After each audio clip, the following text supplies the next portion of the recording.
You're listening to Now I've Heard Everything. Conversations with the icons of our time. I kept looking at Elvis's face. I remember I was looking at his lips, the famous curled lips in his throat, and I was thinking, that voice will never sing again. Longtime Elvis Presley confidant Larry Geller. Today on Now I've Heard Everything. I'm Bill Thompson.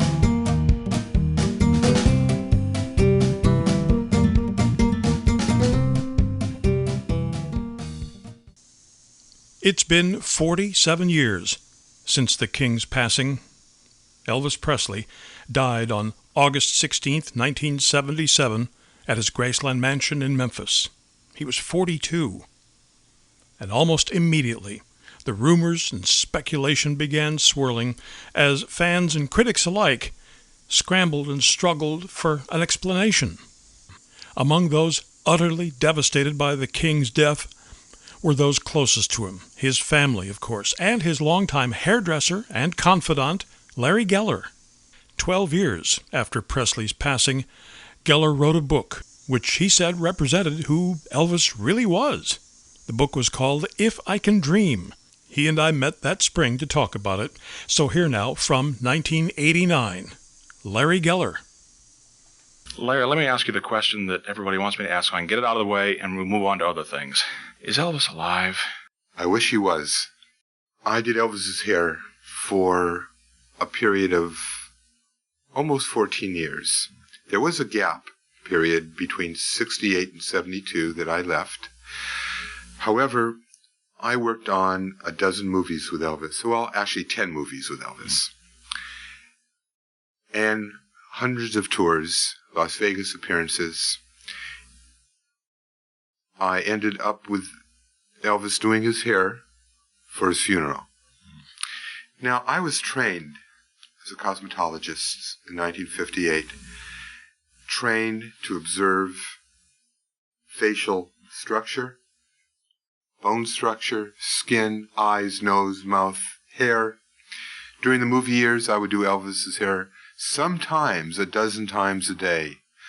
Elvis had a beautiful head of hair, however, it was baby fine, and it needed continuous tending to. Elvis died, as we know, August 16th, 1977.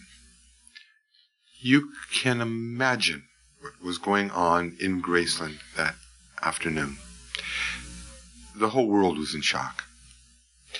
The eyes of the world were on Memphis, Tennessee. Graceland became a mecca. Thousands upon thousands of people were teeming in from all points of the country and from other countries. They estimated over 100,000 people down at the music gates. Inside the house, Elvis's daughter Lisa Marie was walking in circles. She was crying. She was saying, "My daddy's dead, my daddy's dead." She's what, 9 years old at that point? She was 8 years old. Let me think. She might have been 9. Let me just think for a moment. But she was a child. She was 9 years. Yeah. She was 9 years old. Elvis's daddy, Vernon Presley, was just collapsed in a chair, and he kept moaning and crying. What am I going to do? What am I going to do? People were just devastated. A few hours later, Vernon asked me if I would go to the mortuary to fix Elvis's hair, to prepare it. I didn't go to bed that night. At 8 o'clock in the morning, Charlie Hodge, one of Elvis's close friends, accompanied me. We arrived at the mortuary at 8 in the morning, and I remember it was so hot and muggy. There were thousands of people outside the gates. Everyone had just haunted looks on their faces. Moans, a cry every once in a while. Helicopters buzzing ahead. Then I'm sure it was the news services photographing. I was flanked by about a half a dozen police officers. We walked towards, to me, a stone-cold building. We walked inside, and there was about another dozen gentlemen, some police officers. They were all had grieved looks on their faces. They nodded their heads in sympathy. One of the officers said to me, Mr. Geller, would you follow me, please? And we proceeded to walk down a long corridor. And I could see already a partial sheet covering the feet of who I knew was the body of Elvis. As we approached, and I saw Elvis lying on this table, covered up to his neck with a sheet, with his head resting on a worn-out black cushion, I just stopped in my tracks. I almost came unglued, and I said, oh, God, no. And the officer grabbed my arm. He thought I was going to collapse, and I said, no, please leave me be. I'll be all right. Proceeded to walk into this room. I walked to Elvis's right. Charlie walked to his left. And we stood there for perhaps 15 minutes, motionless, just staring at Elvis. It was such an experience. I felt like my soul was ruptured. And I kept looking at Elvis's face. I remember I was looking at his lips, the famous curled lips in his throat, and I was thinking, that voice will never sing again. And I remember looking at his beautiful his nose was like a Greek god. Now I'm responding to your question. There's this lady that has perpetrated a myth saying Elvis is alive, and her big contention was that there's a photograph of Elvis in his casket. And she says, now look at this picture. Elvis looks like he has a pug nose. Everyone knows Elvis had a beautiful carved nose, a Barrymore type nose, right out of the books. Now, at Graceland, when Elvis was laying there for public viewing, thousands upon thousands of fans slowly filed through. Dick Robe, head of Elvis's security staff, informed everybody on the security staff, including myself and police officers, no pictures. Cameras were confiscated and given back after the people left. However, someone in the family snuck a camera in their jacket and took a clumsy amateur shot with an irregular angle, improper lighting, thus a distorted picture, and that picture was Elvis in the casket. However, it was not a proper, definitive picture. The person we buried was Elvis Presley. I touched his body. During the preparation of his hair, the morticians pulled down the sheet to his groin, and when you know someone's body, like I did, and being a trained technician, I knew all the markings on his body. I knew every bump on his head. It took me 2 hours to prepare his hair. He was lying in a horizontal position. The life force left his body. His hair was baby fine anyway. The combination of those elements made it very difficult to give it that classic Elvis look. Well, it's so ludicrous, isn't it, to think that there was a substitution of some kind? It's such a travesty, especially upon the family, his daughter, and the people around him that loved him so much, and the fans that really would love to have him back. I think it's obvious to everyone that this is an exploitation of the grossest kind. Now, you said that was one reason you wrote the book. Was that the main reason? Oh, no. I'll get to that in a moment. I would do anything in my power. I would commit a crime. I would do anything for Elvis to be alive. I'm touring the country. I have a book here that is going to be the most important document in the Elvis world. I wouldn't even take a moment's consideration to shuck it all if Elvis could be alive, because I owe everything to Elvis. But Larry, what people are going to say, they're going to say, look at this. This guy's just out to capitalize on the fact that he was close friends with Elvis for 14 years. He sees all these other books making money, and he says, here's my chance to cash in too. Bill, there are people that think that. I don't think the majority of people do. And if that faction of people think that, let them think it. That's their problem. That's not mine. I don't concern myself with that. It was the first thing my wife asked. She said, is this guy just out for the money? I understand the question, and I understand why people would say that because of the proliferation of books, articles, magazines. There's been over 200 books alone. Now, I want to speak to you about this book and why this book is what it is. Number one, when you read this book, and the people that have, I'd like to mention, the ones that have, in terms of the core people around Elvis, have stated this is pure Elvis, because they know me. They know my relationship with Elvis. You know, when Elvis passed away, not 10 days went by when one of the key person called me up and said, you must write a book with me. You have all the information. He trusted you. You gave him all the books over the years. Within the next 2 months, the family called me up for the same reason. And I declined in both matters. I would not do it. Now, this book, number one, is an accurate diary that I kept starting in 1976 until through the funeral. I journaled dates, times. This book is pure, finally, for the first time, is Elvis talking about the people that wrote the other books, and about Colonel Parker, and about Priscilla, and about his mother, and about death, and about God, and about his search, and about his struggles, and about his health, and about what he wanted everyone to know about.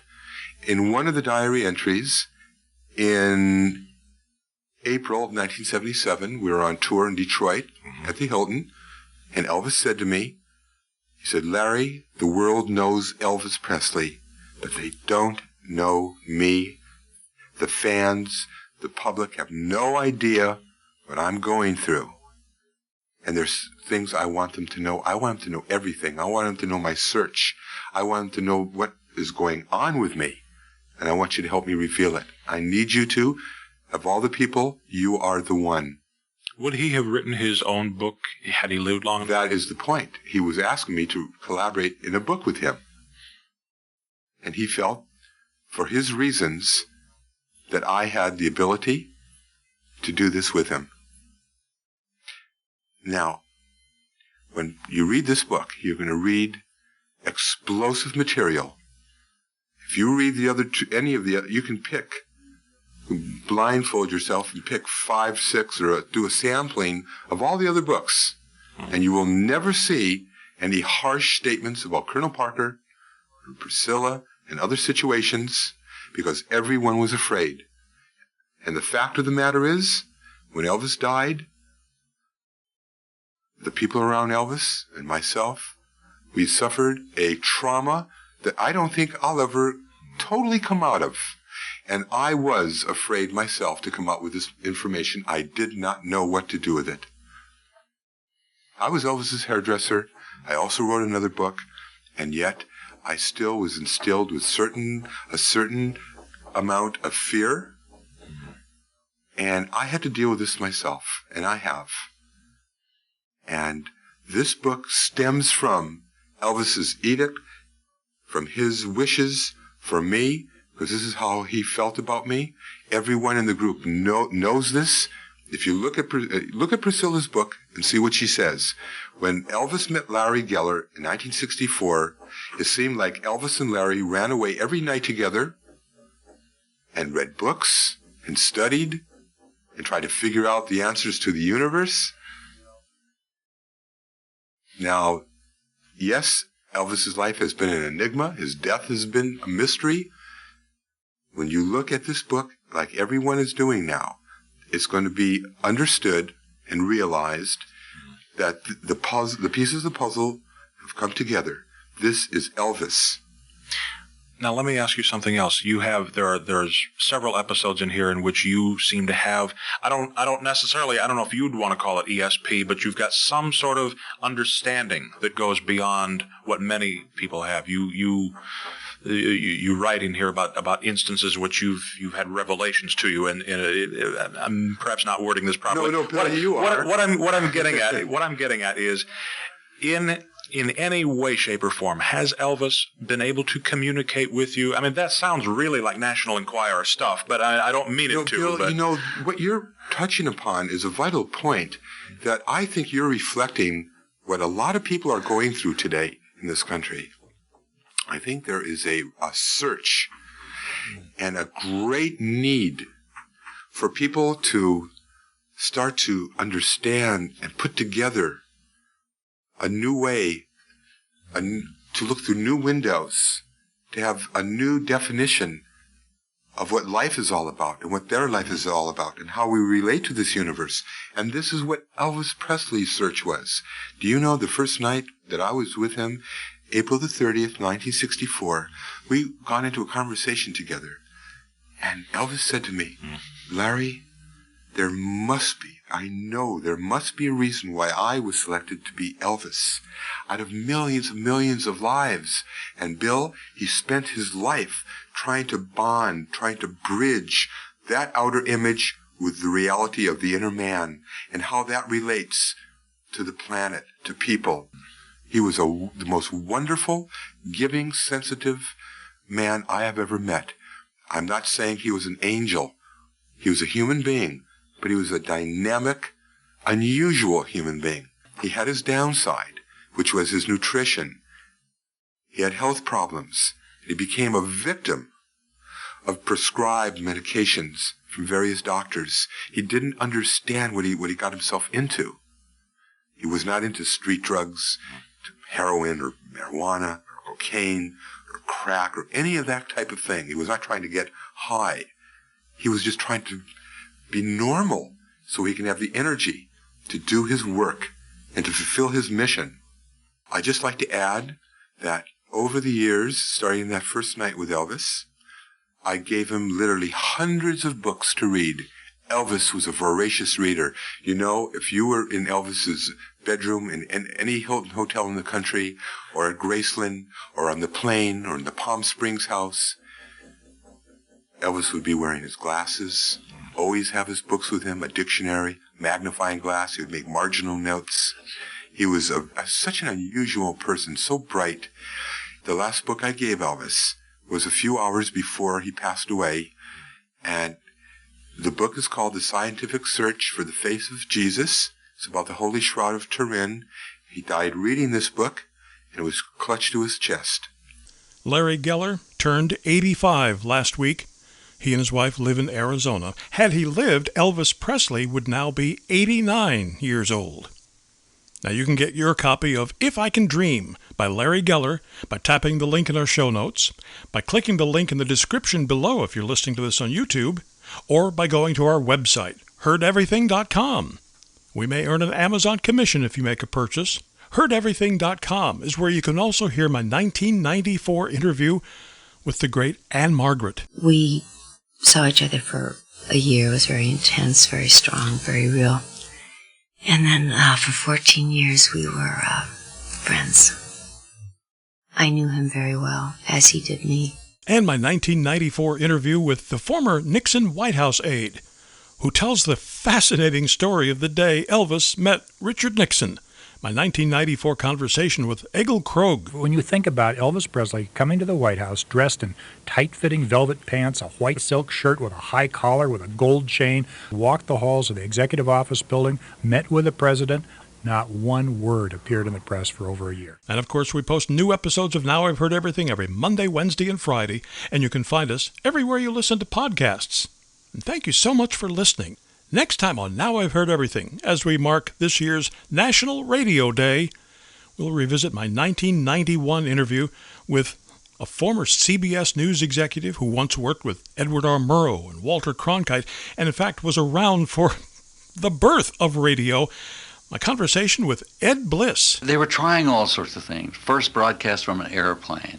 First broadcast from a moving train. First broadcast from... Lowell Thomas told me once, I did the first broadcast from down in a coal mine. That's next time on Now I've Heard Everything. I'm Bill Thompson.